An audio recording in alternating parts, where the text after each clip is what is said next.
Ay, San Crispin, ay bayan ng Sweetheart. Ay, sir, kamusta po kayo? Hello, mami, nanay, magandang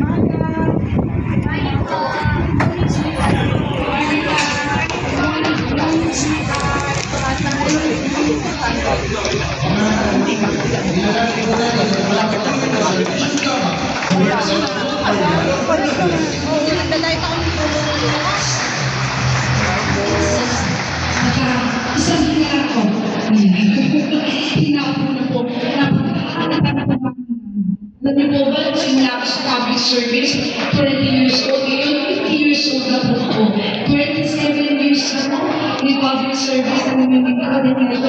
Hinihingal na po sa mga. Kasi po ngayon, sabay po ng distribution mga grants natin sa barangays, organizations sa schools, doon po sa Regular Sports Complex. Doon po ako galing. And then dito po, ako po si Global Witness na rin po para sa turnover po na pinagkaloob na 2 ambulansya ng provincial government to Siloan and Mumbai. Kaya, nag-witness po ako. And of course, hello po mga sweetheart. Welcome po sa ating regular na posting dito sa Kapitolyo every Monday. Mga mahal namin kaibigan from 3rd and 4th District, magbuhay po kayo. Mga sweetheart. And pagdating ko yung ating mga kasamahan, kaya na-beneficiaries po ng Ratsyada Hanap Buhay livelihood program ng provincial government sa pakikipagtulungan sa DOLE, sweetheart. I would like din po batiin ang ating provincial peso sa panguna po ni Mang Gigi Corcuera para po natin. Mario, Chapwell, welcome tayo. Alam niyo mga sweetheart, alam natin mahalaga ang ayuda, okay? Kasi inilito ito natulong sa nangangailangan natin mamaya. Pero kailangan balanse. Meron din tayong programa na sustainable. Kaya po sinusulong namin yung Ratsyada Hanap Buhay na nagtutulong ng ibang kalamang pangkabayan sa ating mga to empower our people, sweetheart, at matugunan ng magandang buhay, matugunan ng pangangailangan po nila. Kaya may mga trainings tayo ginagawa. At yung mga nag-alter po ng training, sila po ang makakatanggap ng pangkabuhayan package ko. Parang starter, ito nga ang pagkutawagin namin po, magandang sila ng pangkabuhayan. Nandito po ang mga beneficiaries sa atin. Kaya, they will be receiving pangkabuhayan package ngayong araw na ito. Sila po, sweetheart tayo kayo, sila po ang nag-undergone po ng training sa ilalim po ng provincial peso, sa ilalim po ng Ratsyada Hanap Buhay, sa pakikipagtulungan with DOLE, sa programa po ng DOLE Integrated Livelihood Program. Kaya nakikita niyo po dyan, bigasan, meron pang meron pang grocery, bigasan, ano pa? Sorry. Ayan, meron welding machine. Okay, yung mga nakatapos ng training natin. Ayun, may street food package. Wow! Mga yan, sweet balls, fish ball, ayan, sweetheart. Meron din karinderya package at saka cold cuts package. Ayan, ibibigay ko sa kanila. So, sweetheart, ito po yung oportunidad na binigay ng pamahalaan sa inyo. Sana po, paggamanan natin ito, alagaan natin. Ano po, na may malasakit, sweetheart, na ating ibuhos, ano po, namin po malasakit at mahal sa ating negosyo, at hopefully, it will help you po para sa isang magandang buhay, magandang kinabukasan sa inyong pamilya. Okay po? At masaya po kami ang pamahalang panalamigan na maging instrumento, ano po, para itaguyod ang magandang buhay po para sa inyo. So, yun po, we are serious po sa programa ito. Kaya, sabay po yan, balanse, may ayuda, pagulong sa kailangan, pero may sustainable program din po tayo, yung Ratsyada Hanap Buhay. And tayo na po, tinutulungan ako, very happy po sa DOLE, kasi talagang nagpagpatiwala sa pamahalang panalamigan na sa pamagitan po ng provincial government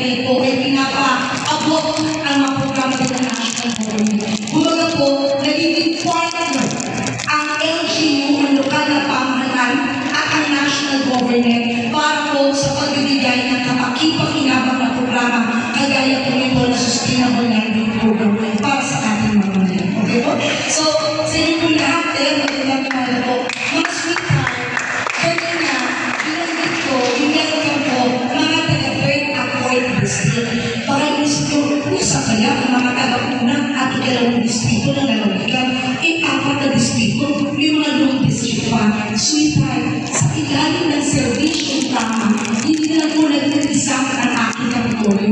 May extension office ng provincial government sa Canada. At may people stay tayo every Monday dito. Doon sa extension office, may people stay every Thursday. Sweetheart, kapag-ipakinabang ito sa ating mga kaibigan long-term effort kasi solo ninyo, tignan niyo po, hindi kayo nasisisikan. Komportable, convenient.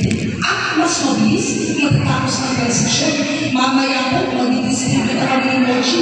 Lahat na nag-interview, na-assess, tapos na, i-distribute na ng sabay-sabay.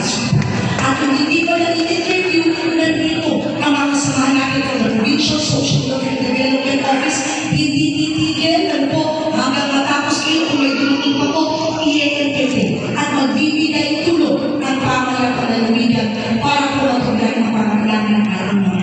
Okay? In terms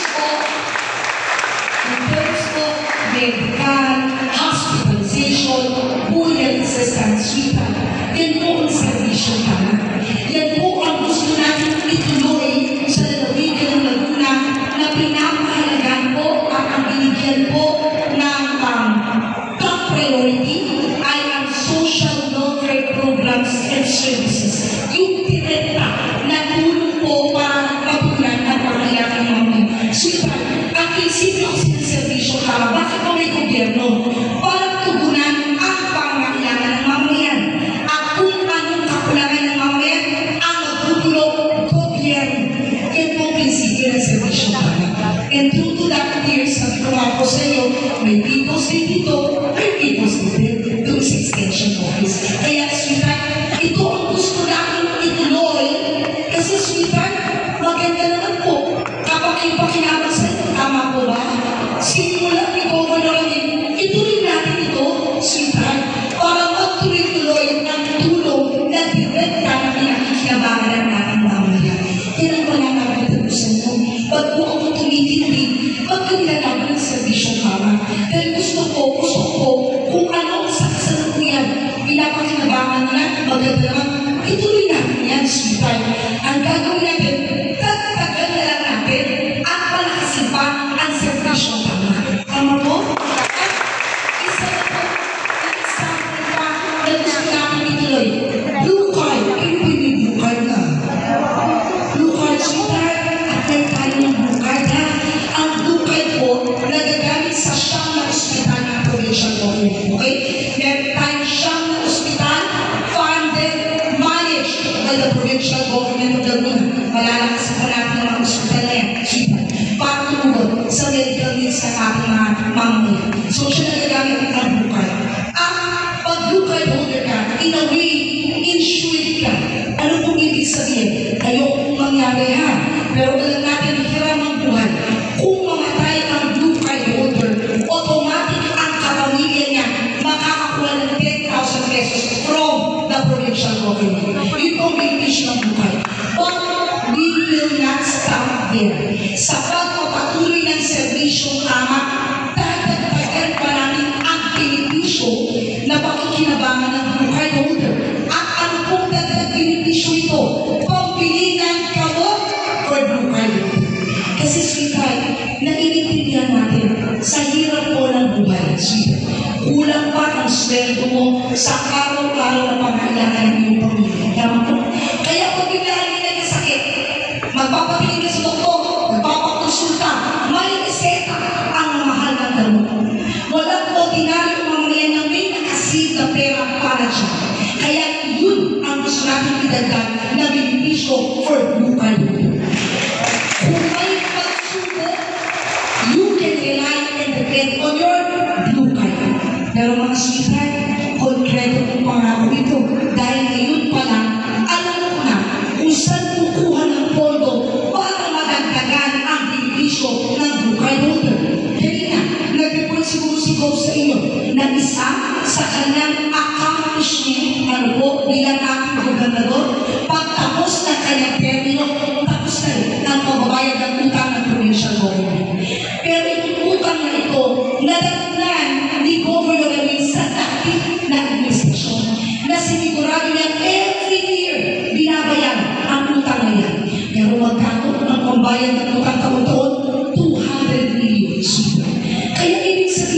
pagbayan na utang, yung 200 million, magagamit na natin na pondo para sa iba't ibang programa proyekto na kapag-ipakinabang sa tao.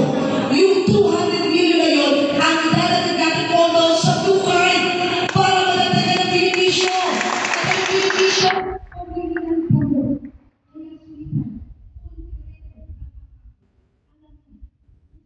At ang benepisyo, ikinabago ko na programa benepisyo for Blue Card holder. Sweetheart, ang kailangan lang na mag-apply kayo ng Blue Card ay voter's ID or voter's certificate from Comelec patunay that you are a resident of the province of Laguna. Sweetheart, you will apply dito sa Kapitolyo, okay? Meron po kayo ID, sweetheart, yung pong printing na card gagawin natin ibigay na sa iyo. Okay po? Yan po ang ating Blue Card. Na gusto natin palakasin, ituloy, at dadagdagan pa natin. Okay po? Sweetheart, lastly, ay isa pa. Kanina po si Tom, i-report rin po. Ano po pinagmamalaking servisyo tama yung scholarship program. Na dumami over the years, ano po, isang patunay, may resibo na kayo na ang servisyo tama, we give importance and value to education. Gusto natin na positibong pagbabago sa ating lipunan, then we have to provide our youth with a powerful tool and weapon panglaban sa kahirapan. At naniniwala tayo kung panglaban yan sa kahirapan, edukasyon. Kaya in-expand ang scholarship program na nalawigin ng Laguna. Sweetheart, may resibo na kayo, sigurado na kayo, kaya makakaasa kayo na laging palalasin ang scholarship program at ang programang pangkabataan kagaya ng special program for employment of students. So, ilalagay sa tama ang pondo kapag ipakinabang na programa proyekto para po sa ating mga pili. And lastly, that I would like to report to you, share with you. Sweetheart, sa kasalukuyan mga mabatas po ako, congresswoman ng 2nd District. Ako po ay 18 years naging konsehan, 3 years naging bukal, at ngayon ika-6 na taon bilang congresswoman. At bilang po mga mabatas, ginamit ko itong posisyon ko po ito na pinahiram sa akin upang maging platform ko para sa pagsusunod ng batas. Ano pong batas ito? Ang pagtayo ng sa level 3 government hospital in the province of Laguna. Sweetheart, hindi basta-basta hospital, ha? Level 3 ang kategorya. Kasi mga sweetheart, kayo ang inspirasyon ko. Naiintindihan ko, pag ikaw mahirap, sweetheart, agaw buhay ka man, ang hanap mo, government hospital. Tama mo ba? Takot tayo magkasakit na itong hospital kasi alam natin ang mahal ng bill. Kaya kahit magtitiis ka, maghintay ka, inaambo, siksikan, talaga mong magtitiis ka, basta sa government hospital ka na rin. Tama po? Kaya sweetheart, anong tugon? Anong solusyon? Ay magdagdag ng hospital at government hospital. At hindi lang basta hospital, level 3 ang kategorya. Malaking hospital, kumpletong servisyo at pasalidad. Sweetheart, ito po ang ating sinulong na batas na gusto ko pong pinagpagkibagay sa iyo. Ganap na batas na siya, Republic Act na siya, pirmado ng ating Pangulo. Last year, fiscal year 2024, I made sure may pondo ito.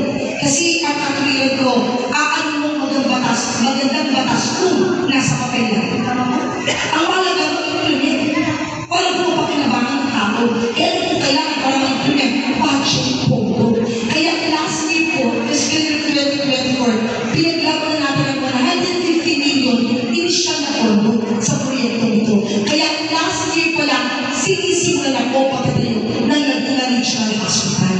At ngayong taon ito, dahil ito'y batas na sa approved national budget, again, may pondo po ito in the amount of 100 million. Kaya tuloy na ang pagkatayo ng Laguna Regional Hospital, kagaya ng Batangas Medical Center na kumpleto ang servisyo, kumpleto ang pasilidad. Mga sweetheart, pag nakitayo na po ito na kumpleto na, hindi na po kayo tatayo pa sa Manila o sa Batangas o lalabas pa ng ating lalawigan. Tayo na ang tatayuhin dito sa lalawigan ng Laguna, sa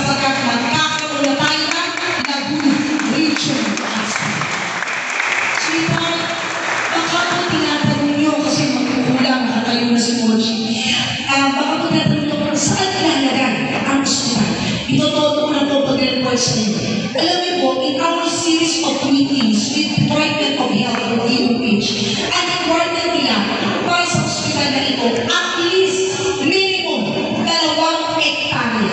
So just imagine kung gano'ng kalaki ang proyekto nito, ang kailangan 2 hektarya. At ang provincial government may lupa in Bae, Sweetheart, 2 hektarya sa pamamagitan ng government dinunit sa Department of Health, Sweetheart. At Sweetheart, in-approve ng DOH ang lokasyon kasi malapit siya sa National Highway. Kasi Sweetheart, magdala-tertiary hospital, regional hospital, dapat accessible. Diba? Accessible sa lahat. Madaling puntahan. Ang lokasyon ito, malaki ang entrada, kahit po 2 kilometers na siya, pwede po pang labas-pasok doon po sa may COVID. Kaya, paano po yung aming propose na site at dinuritin ng provincial government DOH, kaya doon po ipatayo sa barangay ng Bae. Yun na, nangyalawigan na ang Laguna.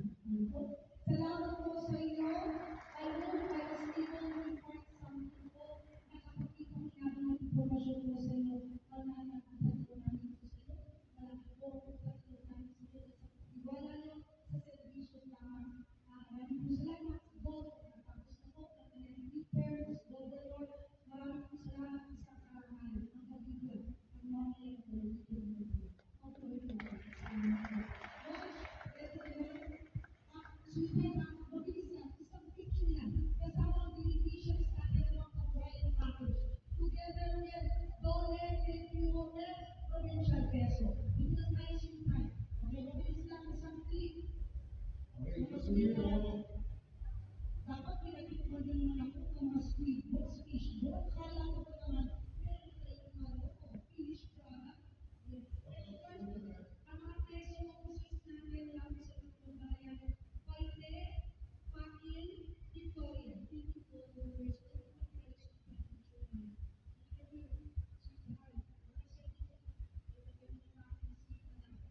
Mamaya